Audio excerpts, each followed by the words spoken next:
Everyone, welcome back to my channel. It's me Sri Gayatri. ఈరోజు నేను చెప్పబోతున్న content Kotappa కొండ గురించి స్థల పురాణం. స్కిప్ చేయకుండా చూసేయండి.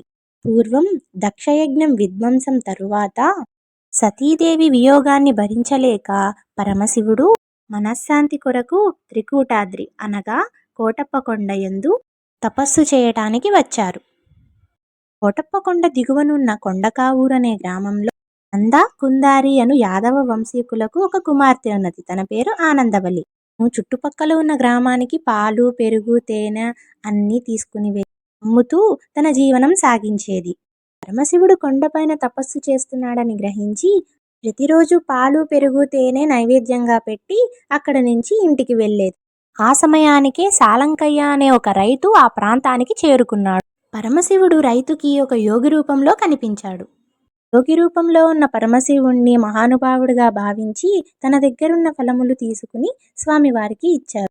అప్పటి నుండి స్వామివారిని దర్శించి నిత్యం సమర్పిస్తూ ఉండేవాడు సాలంకయ్య. అలా కొంతకాలం గడిచింది. అలా ఒకసారి ఆనందవల్లి పాలకుండని తీసుకుని కొండెక్కుతూ మధ్యలో కొద్దిసేపు విశ్రాంతి తీసుకుందామని ఆగింది. ఆ సమయంలో ఒక కాకి వచ్చి ఆ పాలకుండని తన్నేసి పాలన్నీ ఒలగపోసేసింది. అది గ్రహించిన ఆనందవల్లి కోపంగా, స్వామివారి కోసం తెచ్చిన నైవేద్యాన్ని ఇలా పాడు చేస్తావా? అసలు ఈ కొండపైన కాకులే ఉండకూడదు అని కోరుకుంది. ఈశ్వరుడు తదాస్తు అన్నారు. ఆ రోజు నుంచి కోటప్ప కొండ పైన ఒక్క కాకి కూడా వాలదు. మీరు కావాలంటే గమనించండి. అలా రోజులు గడిచాయి. ఆనందవల్లికి పెళ్ళయింది. పెళ్ళైనా కూడా స్వామివారిని సేవించటం, నైవేద్యం అర్పించటం ఏది మానడు. ఒకనాడు సాలంకయ్య పరమశివుడి వద్దకు వచ్చి, స్వామి, ఈరోజు మా ఇంటికి విచ్చేసి మా ఆతిథ్యాన్ని స్వీకరించమని వేడుకొనగా, అటులనే నేను వచ్చేదను, నువ్వు ఇంటికి పో అని చెప్పి స్వామివారు చెప్పారు. స్వామివారు విచ్చేస్తానని చెప్పడంతో సాలంకయ్య ఎంతో సంతోషించి ఆనందిస్తూ ఇంటికి వెళ్ళాడు. ఆనందవల్లి గర్భవతి అయింది. ఆ గర్భాభారంతో తను స్వామివారికి నైవేద్యం అవి తీసుకువెళ్ళలేక ఆ కొండ ఎక్కుతూ మధ్య మార్గాన ఆగి, స్వామి, నేను రాలేకపోతున్నాను, మీరే కిందకి రండి అని చెప్పి కోరింది.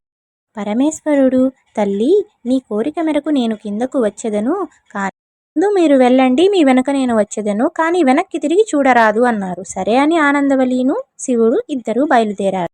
కొంత దూరము పయనించిన తరువాత ఆమె వెనుక బయలుదేరిన శివుని పాదధాటికి కొండలు పగిలి వింత వింత శబ్దాలు రావడంతో ఆనందవల్లి వెనక్కి తిరిగి చూడటంతో శివుని లింగాకారంతో అక్కడే నిలిచిపోయెను.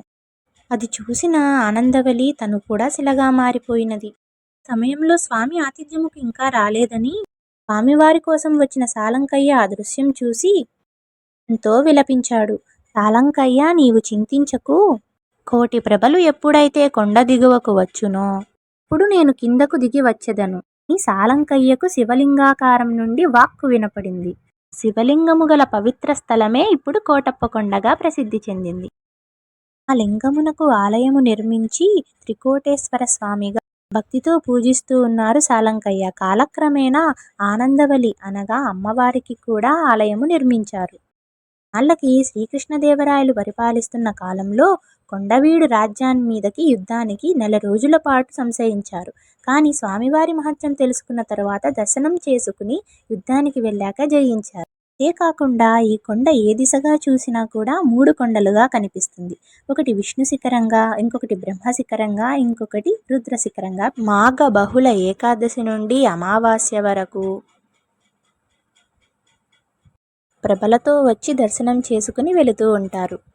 ముఖ్యంగా శివరాత్రి నాడు అఖండమైన ప్రభలను ఇక్కడికి తీసుకుని వచ్చి ప్రజలు వారి భక్తి శ్రద్ధలను చాటుకుంటారు. నోట్: ఈ కథని నేను త్రికోటేశ్వర ఆలయానికి వెళ్ళినప్పుడు అక్కడ స్థల పురాణం ఆధారంగా చెప్పబడినది. ఏదైనా తప్పులు ఉంటే క్షమించండి.